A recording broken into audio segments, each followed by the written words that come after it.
Hello, everybody. Today is June 18th, 2021. I'm George Gruen at Gruen Guitars for our question and answer session. And tomorrow is Juneteenth, celebrating liberation of slaves. It's hard to even imagine that in the USA, indeed, for so many years, many people were enslaved. We still have a way to go before everything in society can be considered anywhere near perfect, but it sure has come a long way since then. Anyway, on with some listener questions, and I'll have other commentary along the way. John says, in 2007, I bought a Rosewood RJ77 custom shop jumbo. What do you think of Rosewood guitars? Well, in general, it's hard for me to express much about instruments where I've never seen one. But I did go online and at least look it up. And what I see is the Rosewood Workshop is the vision of Roman Zakchek, who claimed in this write-up is known as one of the finest guitar makers in Europe. But I'm not familiar with him. Many European players and guitar sellers considered Roman among the top 5 guitar makers worldwide. His instruments are known for their impressive tone and impeccable workmanship. It says Roman built his first instruments in 1979. His reputation is as a man with deep sensitivity. I looked online, I saw pictures. I saw that some had asking prices as high as $25,000 USA. A lot of it looks like copies of Martin guitars. And I find it hard to think that any copy of a Martin guitar is going to be superior to the original. But at any rate, they look good. I really can't comment specifically on his instruments because I have not seen one and played it. What I can say is that there are some very good makers in the Czech Republic, such as Rostik Chopik and Pruka, who are makers I am familiar with and do very good work. And there are at least half a dozen good makers in the Czech Republic. And there is a long period of building of vintage instruments from the Czech area. Violin making there goes way back.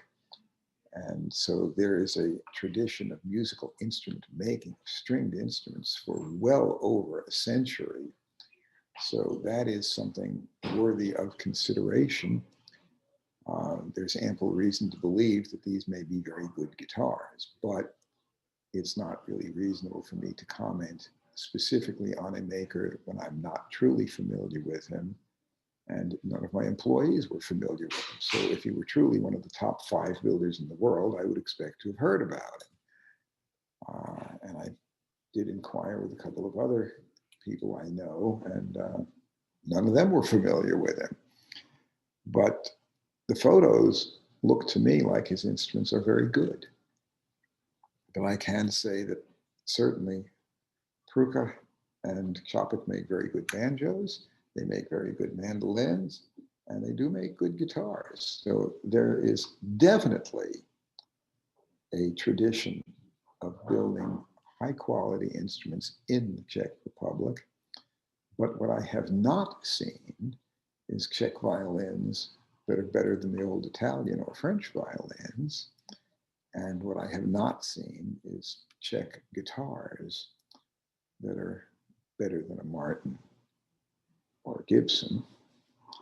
I've seen very good ones, But I still have very high regard for Martin's ability right now, producing custom shop instruments as well as their standard line, to build very high quality instruments, which I have great respect for. I doubt seriously that anybody in the Czech Republic is building better. But the fact remains, what I saw online did look like they were high quality, fine instruments, but I truly cannot say more when I have not personally held one, played one, or heard it. JR asks, can you recommend a guitar maker that has expertise with late 60s electric guitars in Arizona? I have a 1968 or 69 Les Paul recording bass. It's in very good shape. I would like a person with expertise to look it over, for I would like to have an idea of its value. Well, basically, what you're asking for is an appraisal. And we have an online appraisal service at Green Guitars. This can be done very effectively from photos. And this is something we do routinely every day. If you simply go to our website, guitars.com, guitars.com, click on the appraisal button on the home page, you will see an appraisal button. Click on that. You can enter the photos and all the information. It is on an encrypted, secure server, so you can enter a credit card number, and for $75, within 24 hours, you will have an appraisal. And we are able to do a good job, especially if you have an instrument that is in good original condition and has not been damaged. If the photos show accurately the condition, then we can do an accurate appraisal. And at any rate, that's straightforward. As far as folks in Arizona, I don't have anybody to recommend. However, there is a musical instrument museum in Phoenix, Arizona. And if you contact them, they will know who in Arizona is knowledgeable. And therefore, you can find somebody local to look at it. But so far as familiarity with Gibson recording basses, I doubt they'll know more than we do. Ken says, I'm looking at a 1935 Martin 0021 in excellent condition. Can you tell me a bit about the sound and playing qualities of this year and model? It's a long distance conversation I'm having with this gentleman, and I've never played one of this vintage. Well, this should be a very fine guitar. At that time, the 0021 would have been a guitar measuring 14 1/8 inches wide at the lower bout, 12 fret slot head neck, 1 7/8 inch wide nut, ebony fingerboard with slotted diamond fingerboard inlays, ebony lower belly bridge, nitrocellulose tortoiseshell grain pick guard, Brazilian rosewood back sides and peghead veneer, mahogany neck, and scalloped braces. This would be a very good sounding guitar. It wouldn't be a backup bluegrass guitar. It would be more of a finger-picking guitar, but a very good one. And it would have a steel T-bar reinforcement in the neck and modern style frets. So this would be a guitar that certainly is of significant value and fine sound and very powerful. It's not a big guitar, but so far as volume, it's plenty loud.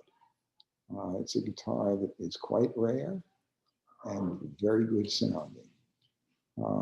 If you're wanting a detailed appraisal, I've already mentioned to the previous person what you need to do to get an appraisal, and we'd be happy to do that. If you want further conversation, I'm easy to reach. phone number here, 615-256-2033. And my email address, george@guitars.com. So much for that. That's easy. But that's a good guitar. And it's a fine guitar that if it's in excellent condition, although it's certainly not the top of the line, it was a very good guitar. Style 21 at that time was their least expensive with rosewood back and sides, but the quality of construction and quality of sound on Style 21 from 1935 is just as good as the quality of construction and playability on their deluxe fancy ones. Less ornamental work, but still herringbone trim on the sound hole rosette and down the center of the back. And it would have tortoiseshell grain binding, top and back. It's a fine looking guitar and a beautifully crafted instrument, which should sound great and should play very, very well. Gotten in a few interesting goodies that I'd like to show, so I'm going to reach over and grab one.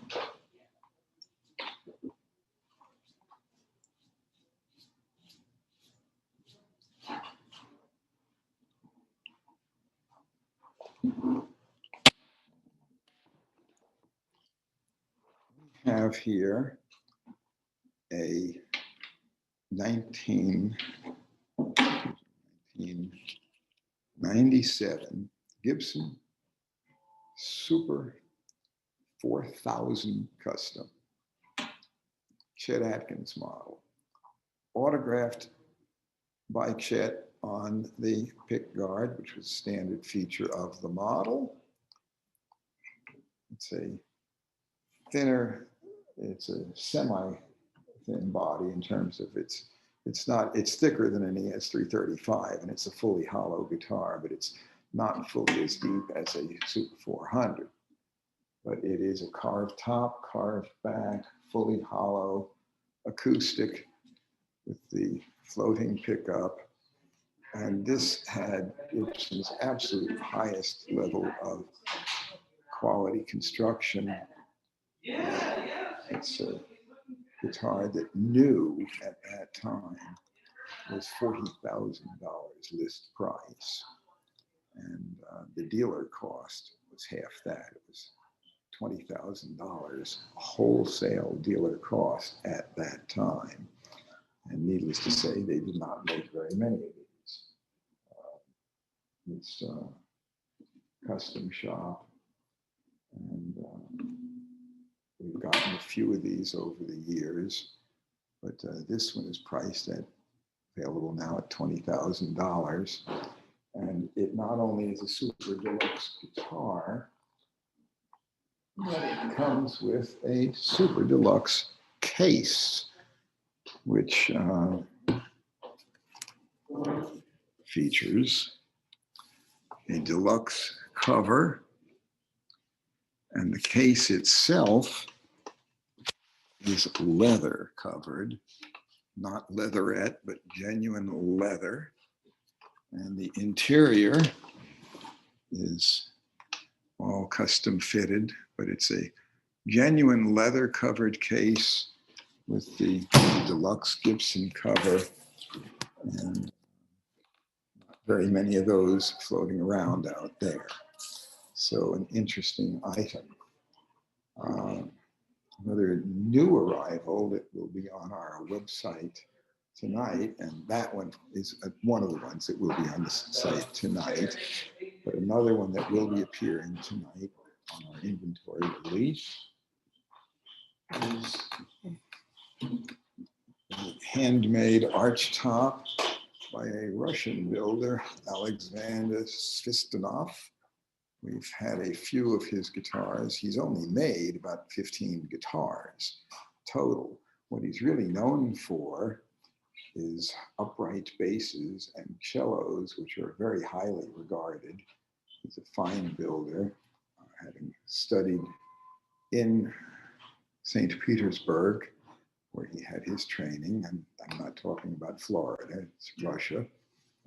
but he has been in the USA now for a bit over 25 years. He's a fine builder. Every guitar I've had from him has been absolutely top rate, and they have been sold. I've sold them to Zach Brown.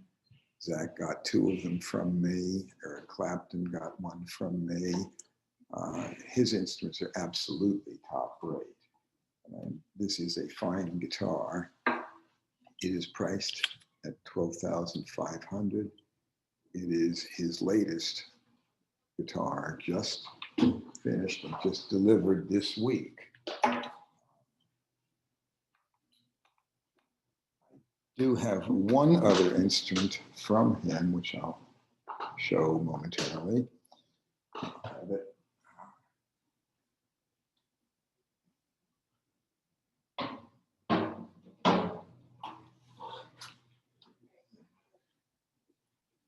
This is a prototype experimental acoustic bass, which can be played either upright or held like a guitar, fretless.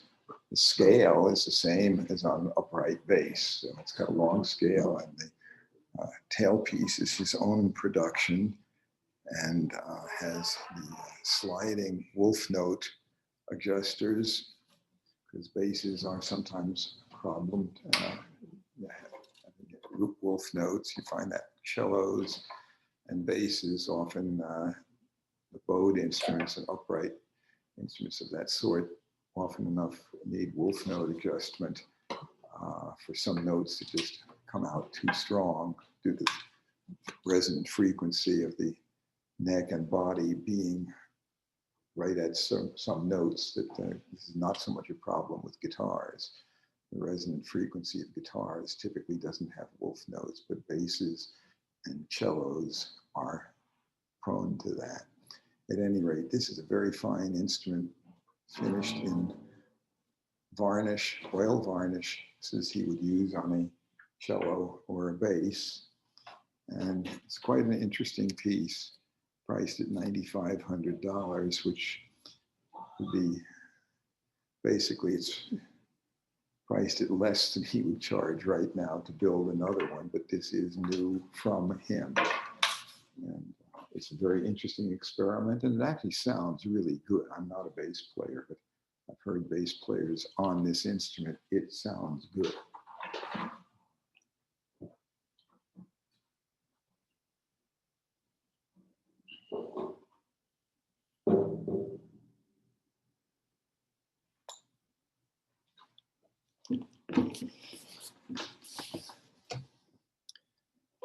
Going onward, John P. Is there any real magic in the boutique flat pick market? Is a blue chip pick, for example, going to change my tone for the better? I'm currently using a combination of celluloid, Tortex, and nylon picks of various thicknesses. The biggest thing I find is that the thicker picks take away some brightness. Well, I find that thick picks typically give better control on an acoustic and better tone. Certainly on mandolins, that's especially true. Thin picks may give a certain brightness and twang, but often not as good control, and I think frequently not as good tone. Drop the pick there. At any rate, there's a great deal to be said for what type pick one uses. It is true that they do alter tone, but much also is a matter of how one holds the pick. So the player's technique makes quite a difference. Boutique picks vary in the materials they are made from. The blue chip pick is made with a DuPont synthetic material that was designed for the aerospace industry to be very durable and to not expand or contract even with extreme temperature variation as much as 500 degrees Fahrenheit and down to temperatures such as you'd find for liquid nitrogen, and still to maintain its integrity. Uh, it's hard, and it also is a self-lubricating. So it has a slick feel. Now, that type temperature range is not anything that a human player will ever be subjected to. At the upper and lower extremes, you'd be instantly killed.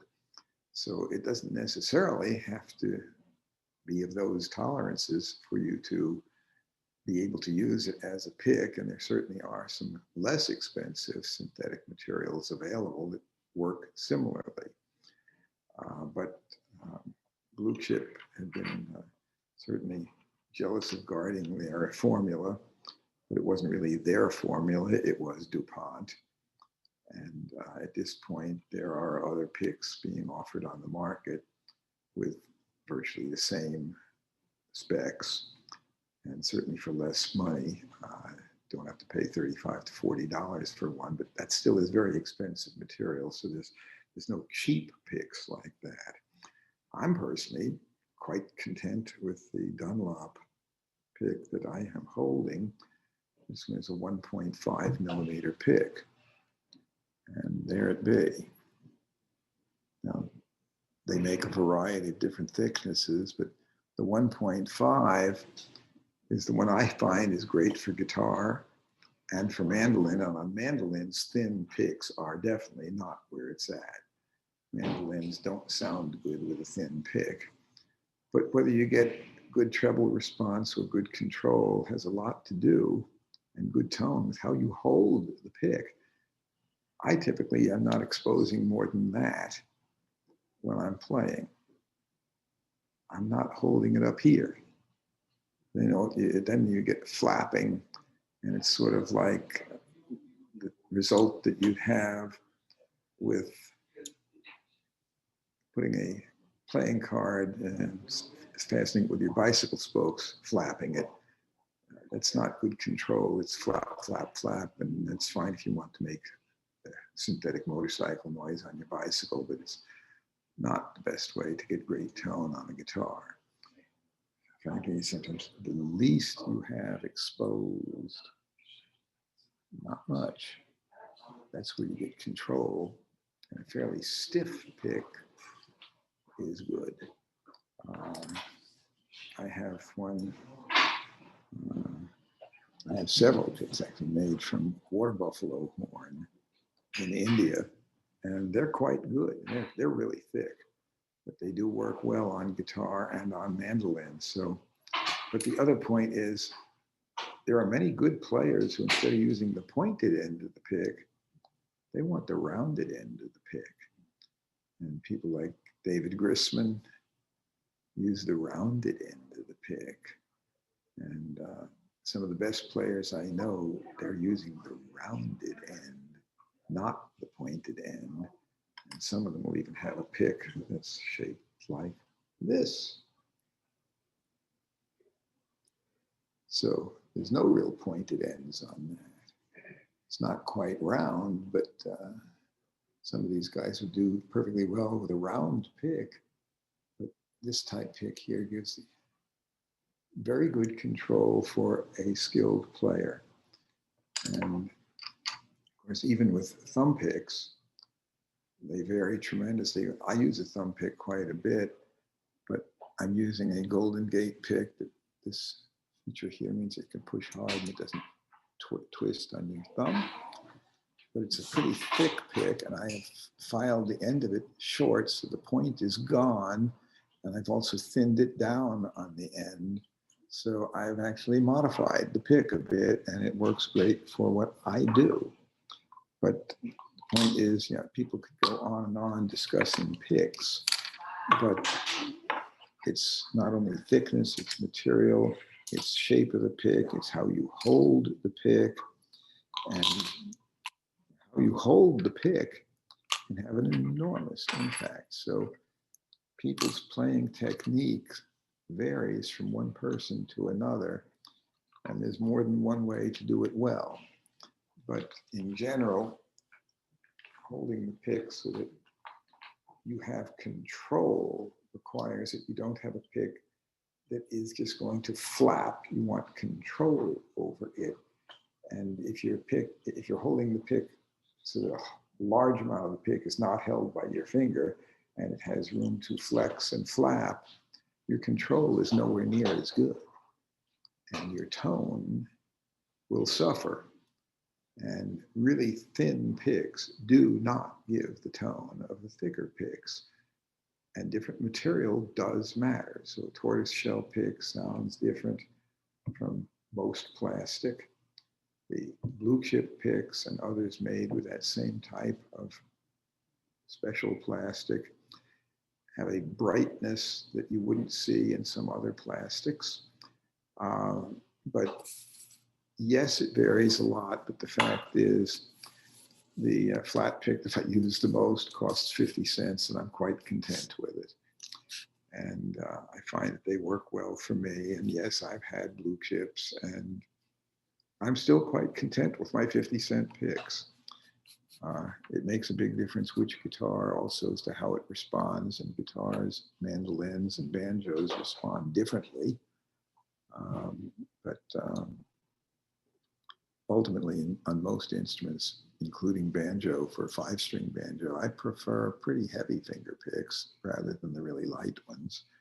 And I feel that the tone is better with fairly heavy flat picks and finger picks. So there's plenty of mystique about the picks, but an awful lot still gets down to player's technique. And if you hold the pick properly, I think you're going to find that a really sharp point on the end of the pick is not desirable. And a thin pick is just not truly where the very best sound will come. Stephen C.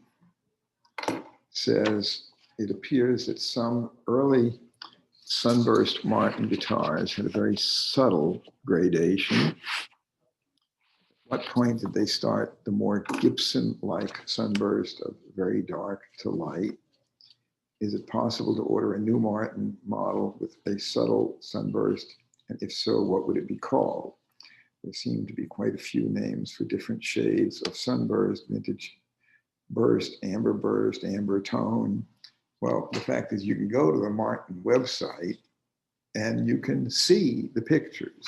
So if you want to know what they're called, just look at the picture, which is a lot easier than me trying to describe the sunburst. But in general, the very dark on the edge sunburst that we are doing on the custom models that we are selling is the one they call their 1935 burst.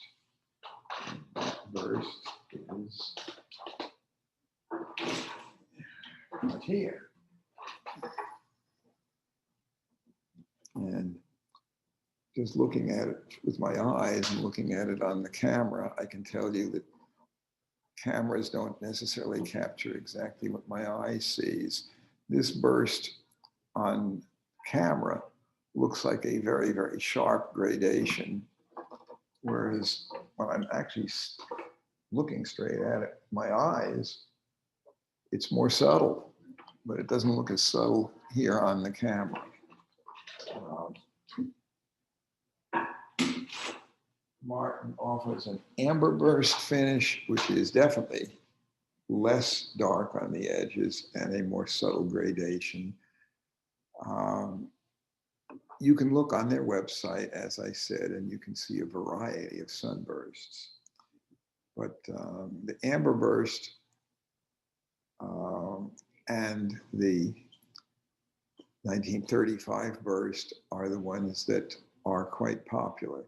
And right there behind my head, what you see is a Martin Archtop F7 from 1935.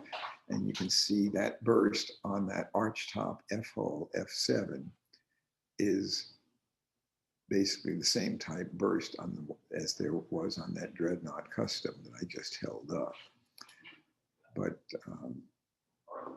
On a custom order, of course, Martin can spray virtually any color you want, but they have a variety of standardized finishes that would be almost any one of them really quite good.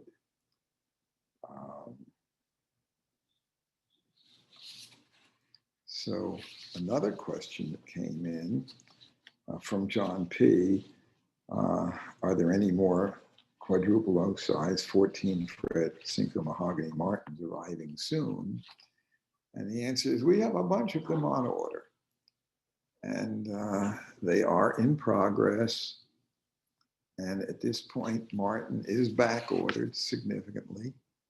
We are sold out of them at this moment, but we expect some in probably within the next 30 days.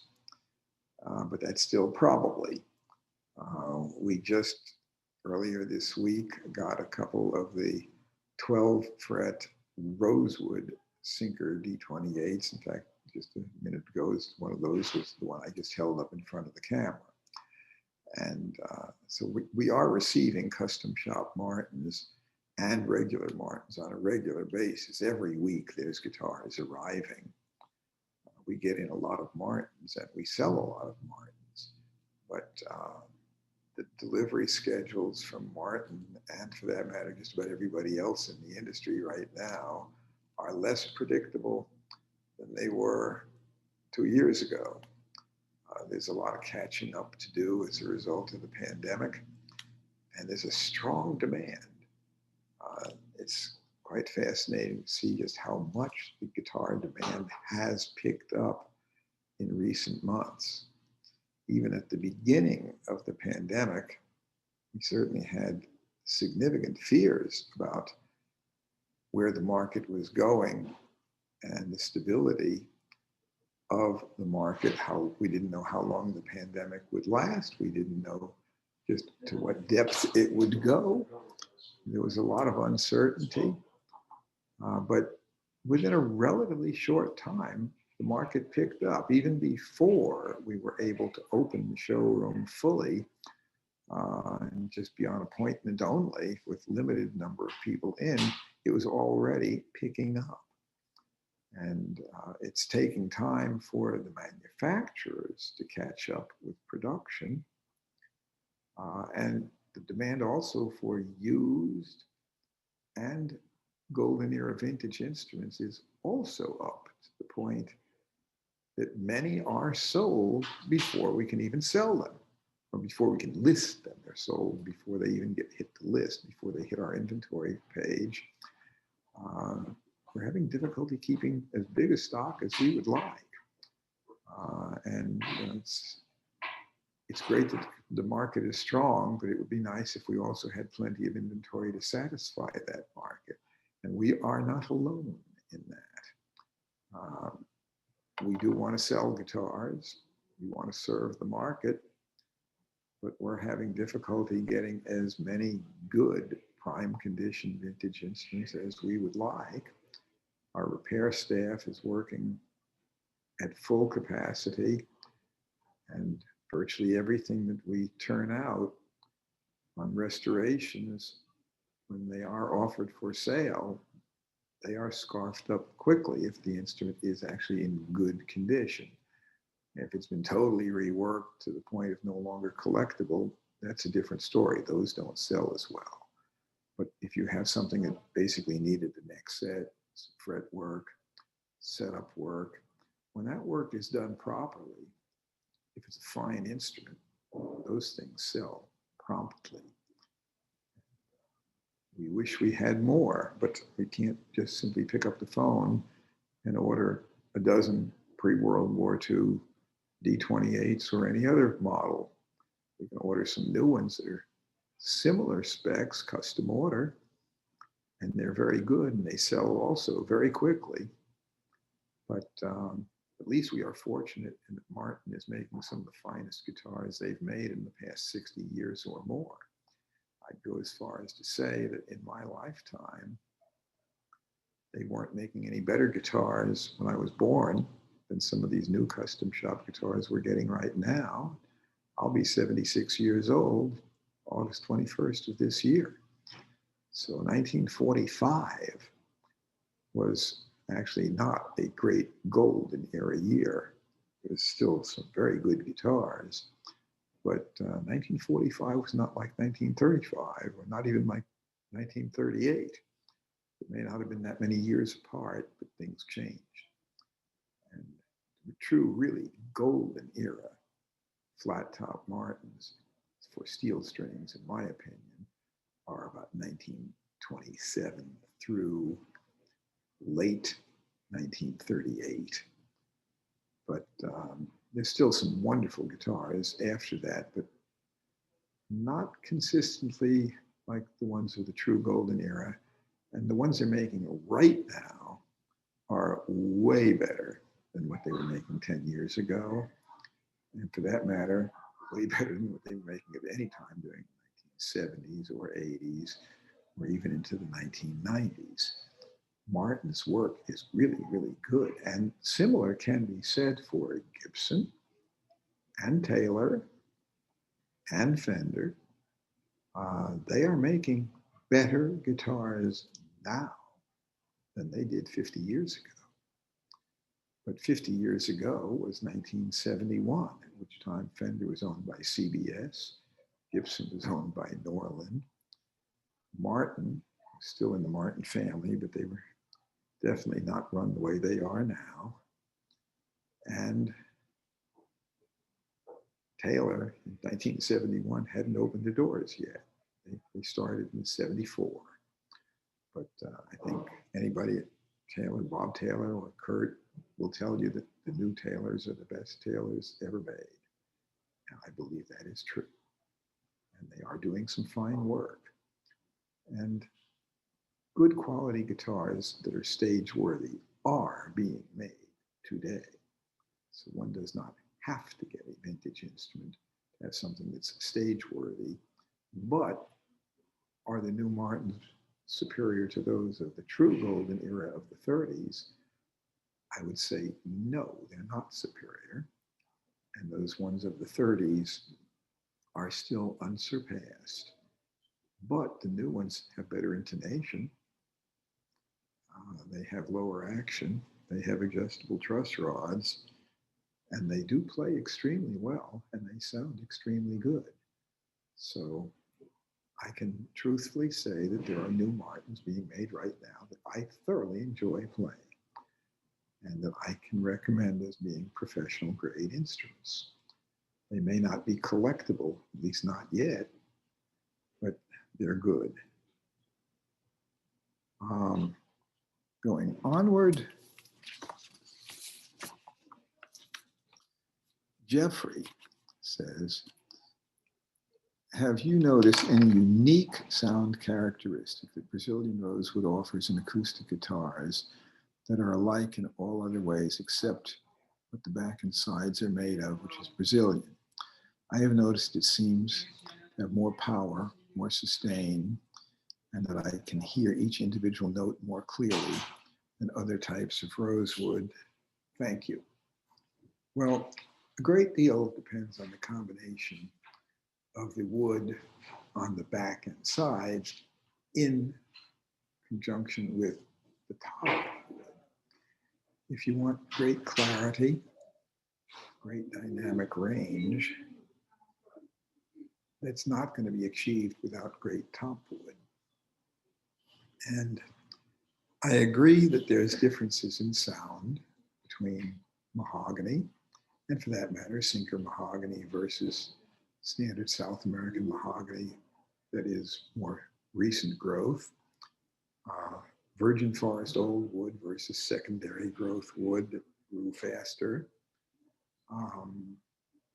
different species of mahogany or a mahogany-like wood, because not all guitars that look like mahogany are indeed genuine mahogany.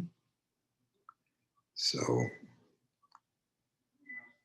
there are African woods that look like mahogany but really aren't. There's Philippine natto wood that looks a lot like mahogany, but isn't. And some makers, Martin included, on some of their lower priced models, use mahogany or substitutes. And so even some models of Martin, model 15s, it says tropical hardwood. It doesn't say mahogany. And they actually use several different species interchangeably, which give good results. They sound remarkably close. I find that, to my ear, the difference between the sound of Brazilian rosewood and Indian rosewood is actually pretty subtle.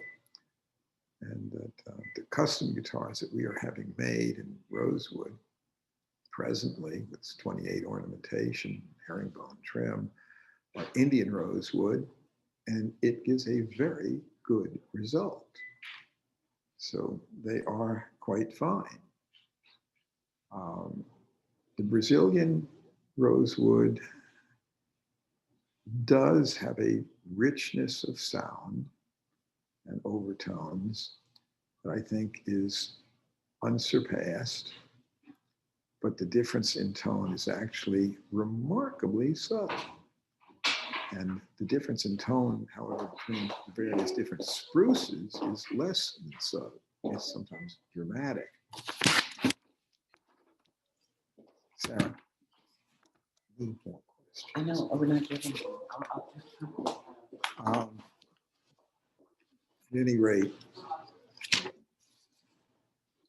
you can have a fabulous guitar made with Indian rosewood, or Guatemalan rosewood, Honduran rosewood, Madagascar rosewood, and Cocobolo are all capable of fine sound. But I find that Brazilian and Indian are remarkably close, and none of the rosewoods are more stable or more crack resistant than Indian. Indian is actually, when it comes down to structural stability, more stable than Brazilian. And a lot of the Brazilian rosewood that is available today is wood that is often prone to cracks. Brazilian rosewood is on Appendix 1 of the CITES Treaty, Convention on International Trade in Endangered Species. It has not been legal to harvest newly cut Brazilian and ship it internationally since June 11, 1992, due to the CITES Treaty. If there's wood that's certifiably cut before that, that can be used. And there's some wood that's been harvested from old, for example, bridges, covered bridges and things that were built in Brazil before 92. And some of that rosewood can be harvested now and legally sold, or stump wood that was trees cut down with the stumps left. But that's wood that was cut, or at least the tree was cut down many years ago, and that stuff is weathered and aged, often in less than ideal circumstances. And the stability of some of that wood is not equivalent to wood that was carefully harvested and then seasoned under the best optimal conditions. So on buying a guitar made today, utilizing Brazilian rosewood that is legal, don't count on it being as stable or as good as the Brazilian rosewood that was used back many years ago. So you can order a new instrument with Brazilian rosewood and pay extreme high custom prices for it, but the quality of Brazilian that you may get and the quality of tone that you may get out of that new guitar, custom built for you with Brazilian rosewood, may not be better or even as good as getting the right, really premium Indian rosewood, which is pretty readily available. Indian rosewood is good. And in the 1930s, Herman Hauser, who built Segovia's favorite guitar at the time, offered the option of Indian rosewood or Brazilian rosewood at the same price. And back then, it cost him the same to get it. So, again, you can get a good sound with either wood, but the combination of the right top wood and the right design, a skilled maker, makes a big difference. Fine wood in the hands of an amateur builder could be wasted. And all too often, I see amateur builders doing it as a hobby, and they may have plenty of money to buy beautiful wood. And I've seen examples of just gorgeously figured, beautiful Brazilian and highly figured mahogany, just gorgeous maple on instruments which are poorly designed and poorly crafted, and the wood is effectively wasted. When you're starting out learning the craft, you don't need to use the absolute best materials. You can use relatively plain grained wood that costs a whole lot less. And at least for your first 10 instruments or more, it would be better when you're learning to use wood that is structurally stable, capable of good sound, but you don't have to pay the premium for the most gorgeously figured, incredible wood. Save that for when you have your skills honed to the point where you can be well assured that it's going to be a quality instrument. Don't waste that precious natural resource.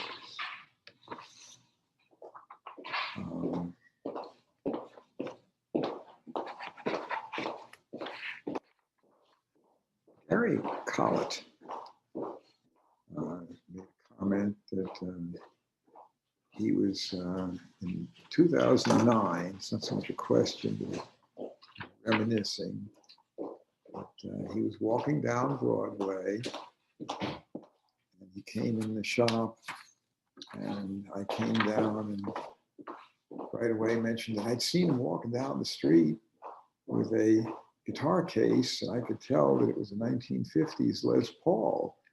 I sure would be interested in seeing it, so I invited him upstairs. And he had a pleasant visit, and turned out that we had some mutual friends, including Vince Gill. He drove with Vince and Amy on a Christmas tour in 2010. He's retired now. He still has that 1954 Les Paul gold top. And yeah, that's plenty believable because yeah, my office was on the second floor when we had the shop on Broadway. We moved away from there in June of 2013, but I was in that building on the corner of 4th and Broad with the office overlooking the street from mid-93 through June of 2013. We moved here. So, yep, I can believe I looked out the window and saw that case and knew pretty well what it was. It reminds me of a story that I don't know if I've mentioned it on air before or not, but I'll bring it up now. First year I was in business, I still had a partner, Tut Taylor, in the first 9 months, and we had one employee, Randy Wood. The name of the shop was GTR Incorporated. We had a white Chevy van. Tut was a commercial sign painter in his previous job, and he painted herringbone trim around the edge of that van and had painted a picture of a rattlesnake on the back door, but it just had 2 bucket seats and had a bed in the back so that we could go somewhere and take a nap up on top and have instruments below. But we'd been to the Galax, Virginia Fiddlers Festival, and we were on the way back. So that would have been the second weekend in August. And the thing would have ended on Sunday, and then we were heading back to Nashville. At that time, The interstate highway system wasn't complete. But in Knoxville, through the county line, Knox County, the interstate was there, and Davidson County, Nashville had interstate, but the rest of it, the roads weren't complete. But I remember I was driving, so I was behind the wheel. We were going through Knoxville on that interstate section. Tut was sitting in the other front seat. Randy Wood was on the top, on that bunk bed up there. And we were going through Knoxville. I was probably doing about 55 miles an hour, maybe hitting 60. But I saw a hitchhiker at the side. And I saw that the person was holding a Gibson A model mandolin case. And that case, I could tell, was made between 1910 and 1935. But A models at that time were only $75 or so. They didn't ring a big price. Of course, 75 was more money then than now, but still, we didn't have any room to pick up a hitchhiker. And it was just an A model. If it had been an F model with a curlicue scroll, I would have stopped at least to see if maybe the hitchhikers might need money, so maybe they'd sell it to us. But I drove past. And no sooner did I drive past, and Randy and Tut both said, "Why didn't you stop?" I said, "It was an A model." And they said, "Well, yeah, but it was a gorgeous girl in a miniskirt holding it." I hadn't seen that. All I saw was the case. And you're going along at that speed, your central vision, the fovea of the eye doesn't focus good. Even 20 feet away, you look at somebody, all you really see clearly is their face. If you got to focus on something, I look at instruments, I look at cases, I see them. But everybody sees different stuff in the same scene. And if you have only a second or two that it's flashing by, different people are going to focus on different stuff. So yeah, I believe I saw his case in 2009 and pretty well knew what would be in it. But everybody has their own view of the world and they focus on different stuff. And for me, the business is probably obsessive compulsive behavior, somewhat channeled, but it's turned into a business. It's somewhat channeled and I'm still here in business.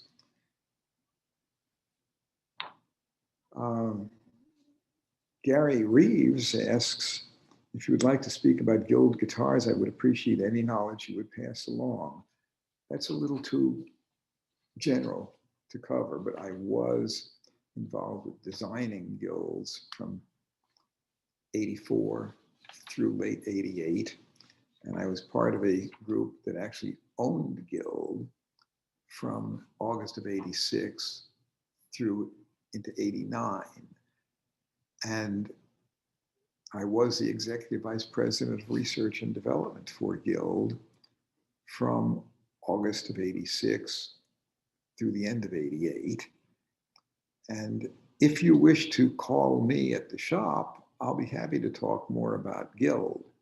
Or if you have very specific questions, but in the course of the question and answer session, I can't just give you the complete history of Guild. But if you have a specific question, questions in general to be answered in a setting like this have to be a little more focused. But I'd be happy to talk to you. Just call me. Joshua Abelson says, George, I asked you about the Gibson L00 walnut burst guitar. You said it's a good instrument. I bought it for $1,300 in excellent condition. I love it. Thank you. Well, I guess there's not a whole lot to say beyond pleased that I was able to help you. Mike C. The question is, are you familiar with Furch guitars, F-U-R-C-H? I think they are from Germany. I played one in a local shop. I have to say they have a warm and unique sound, and the one I played seemed to be well built and reasonably priced. They are actually not German, but they are from the Czech Republic. And earlier in this same day today, we discussed a bit about a Czech builder, the Rosewood guitars. Furch has a pretty fair sized factory. They make good guitars. Are they better than Martins and Gibsons? In my opinion, no. But are they good guitars? Yes, they are. And they make a pretty wide variety of different models. And they have done some subcontracting, producing a few other brands such as Stonebridge. But they are good instruments. And I don't have anything bad to say about them. Bang for buck, they're quite good. And the Czech Republic has a long history of instrument makers, and Furch is certainly one. But unlike Chopik or Prucha or the Rosewood, it's not a one-man operation. Furch has a factory. But they are producing good quality instruments. And there's a long history of Czech makers coming also to the USA and setting up. In fact, the DePera brothers, who started National and Dobro, were from Czechoslovakia. The country of Czechoslovakia no longer exists. It has been split into the Czech Republic and the Slovak Republic. But as with many European borders, they've been redrawn. A lot of those borders were redrawn after World War I, and Czechoslovakia as a nation did not exist until after World War I. Prior to that, it would have been part of the Holy Roman Empire, and then going back further and further, you find all different sorts of nationalities moving around and languages, and borders change. So the border of Germany today is very different from the border of Germany in 1930. So the Czech Republic today and the Slovak Republic are separate, but the fact is that there's been a long tradition, particularly in the area which today is the Czech Republic, where instruments have been made for a long time. But there's also some pretty good instruments being made even now in Romania. There's a guitar company there, a factory that's turning out some surprisingly good classical, flamenco, and steel string guitars. It's been doing it for quite a while. And there's also some violin making in Romania that's pretty good. So there's a long European tradition. And in general, there's a lot of Eastern European manufacturing that is quite proficient. And since the breakup of the Soviet bloc, these companies are all the more prosperous. So that's been a good thing so far as production of instruments and just societal change. Mike Chappell asks, what do you know about the Gibson / Epiphone Nouveau 1986 to 89 acoustics? My buddy has an NV6-TM in near perfect condition. It's the best sounding guitar I believe I've ever heard. Well, I'm surprised if it's the best sound you've ever heard, but it would not be the best sound I think that I've ever heard, but it would be good. Those were made by Terada in Nagoya, Japan. And Terada is one of the better Japanese makers. It certainly was at that time. They also made guitars for Martin. The Martins that they made were actually made with the brand name Martin, but they were a different series, and they were distinctly different than the USA Martins. But the Nouveau instruments were originally brought in the white with no finish, and Gibson would lacquer them and finish them off. And for a while, they were being labeled as Gibson instruments. And with Made in USA, Customs got after them on that because by weight, they were 99.9% Japanese. But the fact is, Martin had the same problem, and the things that they had labeled as USA that were made by Terada. Those series instruments were later editions relabeled as Final Assembly, but and materials, but they still were more correctly labeled after that. But the Nouveau series Gibsons are good quality, and they are surprisingly close in quality to some of the Gibson acoustics that were made in the USA, but they are not identical, and they are certainly not equivalent to some of the vintage instruments that Gibson made, and not equivalent either to what Gibson is doing today in Bozeman, Montana on their new guitars. The new Gibson acoustics are really quite respectable guitars, and are some of the best that Gibson have made in quite a while. I still would maintain that my favorite Gibson acoustic guitars are pre-World War II, although there were some very fine ones made in the 1950s. But by the mid-60s, I'm no longer so excited by them personally. But what excites me and what excites others may not necessarily always be the same. But I will maintain that the best Gibson guitars, acoustic flat tops, were made in the 1930s. And there are still some very fine ones, such as the Gibson J185 model made in the 1950s. I consider the J185 from the 50s to be the best Gibson flat top of the 50s. The best post-war flat top I think that Gibson ever made would be the J185. But they are fine guitars.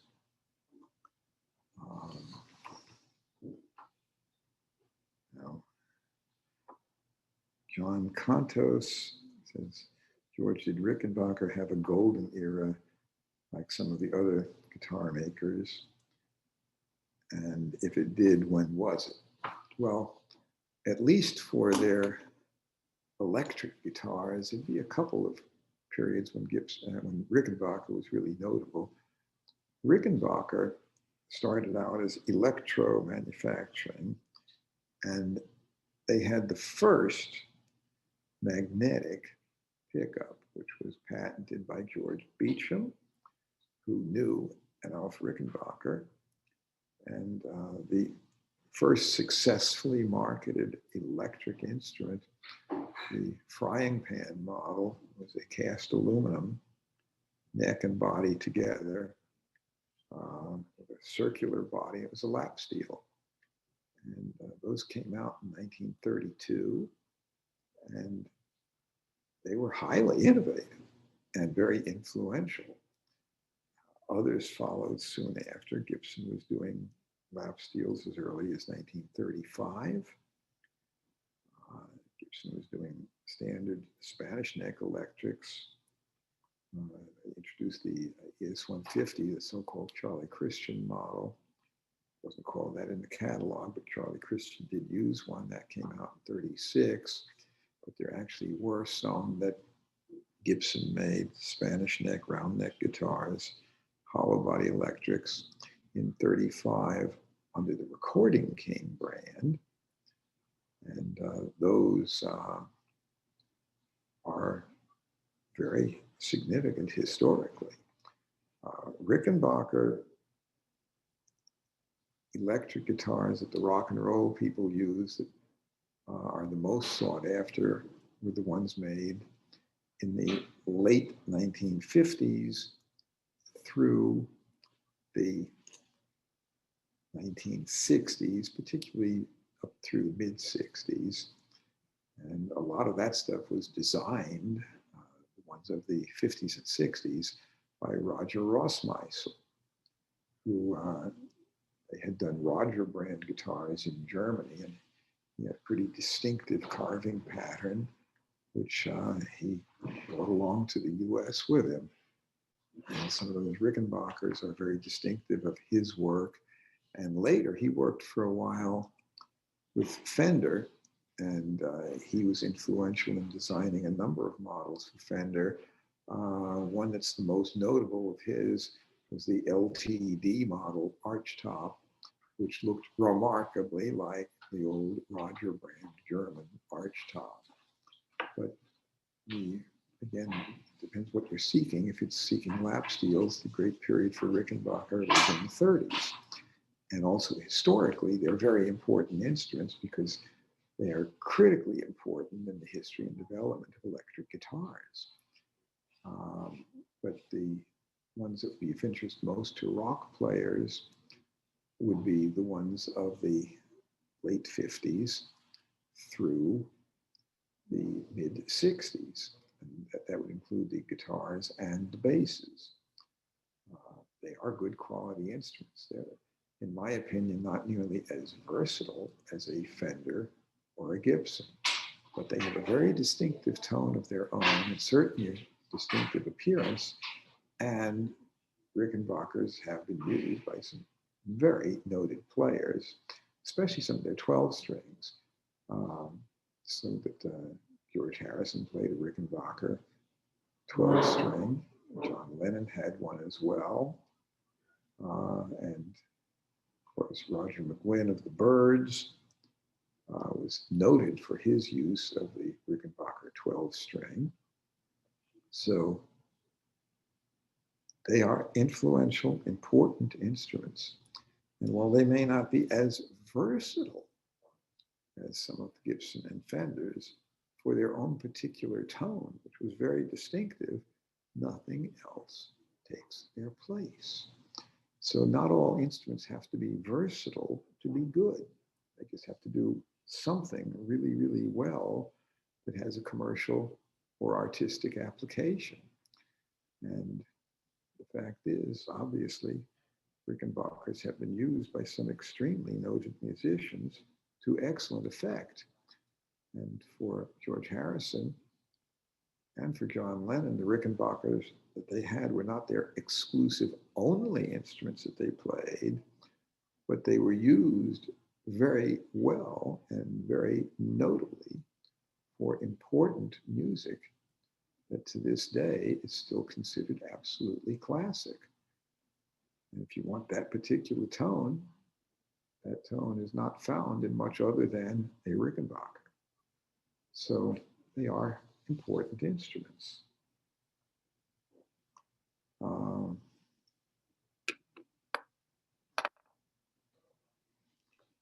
Clay says, I have an original Chet Atkins Country Gentleman from 1959. My parents bought for me in 59. He says, this guitar has the F-holes cut out and bound, and it's in the orange glow color like the 6120.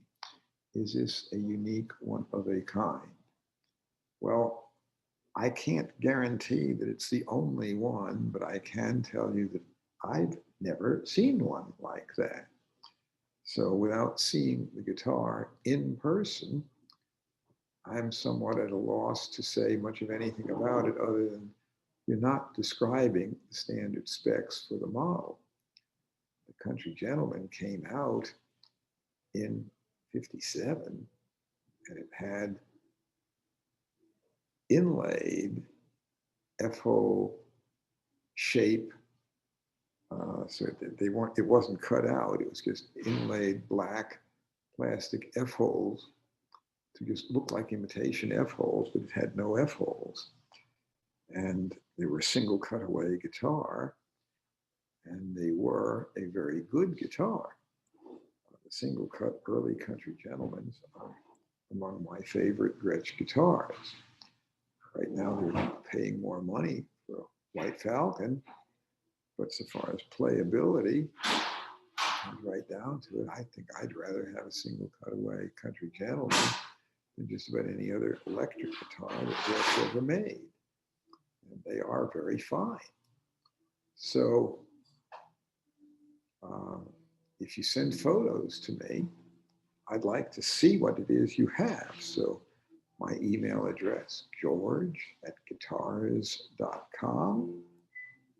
And certainly call me, shop number 615-256-2033. But I can't see the guitar through the phone as well as I can by email. I don't need a video of the guitar. I want it to be still so I can see a good resolution photo, front, back, and sides. And if there's a label in there, I'd like a photo of the label as well. Like, I'd like to see what you have. And if you do send anything to me, you can be well assured that I will respond, because that email address, george@guitars.com, is something I pay very close attention to. If anybody sends me inquiries, I do read them and I do respond to them. I don't guarantee that I'll know every single answer every time, but if I don't know it instantly, I have a good staff who knows a lot of stuff. I don't claim that I have to know everything, but I do know that I keep learning all the time, that I don't claim yet to know it all. Anybody who claims to know it all, I don't necessarily trust. But I'd like to say in closing that there's been quite a bit of talk lately about how the guitar market seems to be just exploding with confidence and prices are rising, and that this is a great time to buy. Now, obviously, that's good for business to say that. And it is a good time, and that we are doing well, but we are having difficulty getting enough of the right stuff. But when prices rise really rapidly, this is often a caution signal. It would be mistaken to think that prices can continuously double every year. Or if something doubles in 6 months, do not expect that that is going to be a sustainable long-term phenomenon. It's sort of like compound interest. If you have prices rising 10% a year, it does not take long at that pace with compounding it that prices will double, but you can reach a point where the price is no longer sustainable. And it's similar enough to prices for cars or housing or any other commodity. If you raise the price higher than the clientele that wants one has ever been known to pay or is ever able to pay, after a while it becomes unsustainable. And there are 3 types of buyers. There are utility tool users who are limited in what they're willing to pay, and there are collectors who are more sophisticated, but they still have some limits as to how high they can go. And there are speculators who simply see price is here, it's doing that, they speculate more. But if it's taken over by them and nobody else is buying, that's not sustainable for long. And we'll see where it goes. John Parsons says, back in your guild days, was the Nightbird your idea? Was there any reason why the EMG pickups were chosen for it? Well, that question just came in, and I just happen to have, within 10 seconds reach, I have the original handmade prototype of the Nightbird. So I'm going to give me 10 seconds and I'll be right back holding it.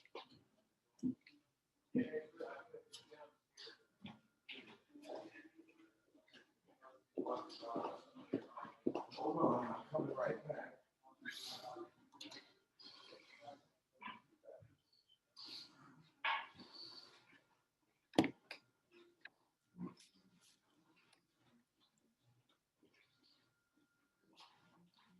This is the original handmade prototype of the Nightbird, made in 1985.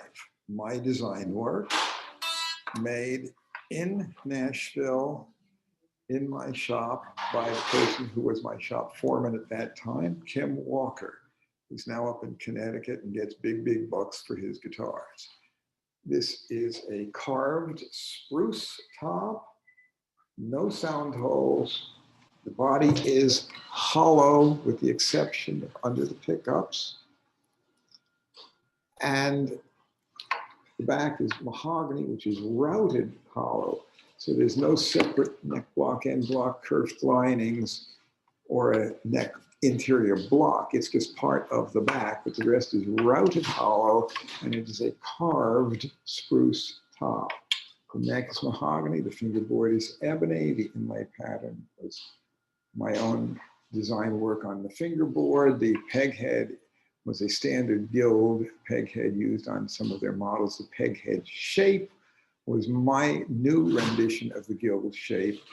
Guild peg heads previously flared out and were much wider up here, but this is still the standard Guild shaping here for that pattern. And this one has Kent Armstrong pickups. And Kent was not in a position to supply large quantities at the time. The earliest ones for production had Seymour Duncan pickups that were special design made, particularly for this model. There were only a few of them made briefly, after which we got a notice from Seymour that he had signed an exclusive agreement with Kramer to supply them only. And there were no other pickups to be offered to any other manufacturers, so we needed to find somebody else. Guild had independent sales reps, and most of them were also reps for EMG. Therefore, most of the Nightbirds ended up being made with EMG pickups, but there also was the option available of DiMarzio's. Guild did not make their own pickups. At any rate, the history of the Nightbird is pretty straightforward. I designed it, and this is the prototype made in my shop in Nashville in 1985. And this is, the Nightbird is still, in my opinion, as good an electric guitar as Guild ever made. They are no longer in production, but they are something that basic design inspired the new Gruen model electrics, and I'll show one of them.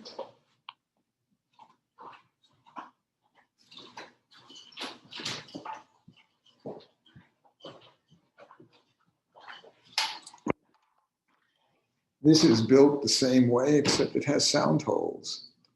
These are the Seymour Duncan Seth Lover pickups. It has a inlay pattern that's a bit different. It's 2 arrowheads with a little abalone centered diamond shape inlay. And this is my own design work, including the tailpiece.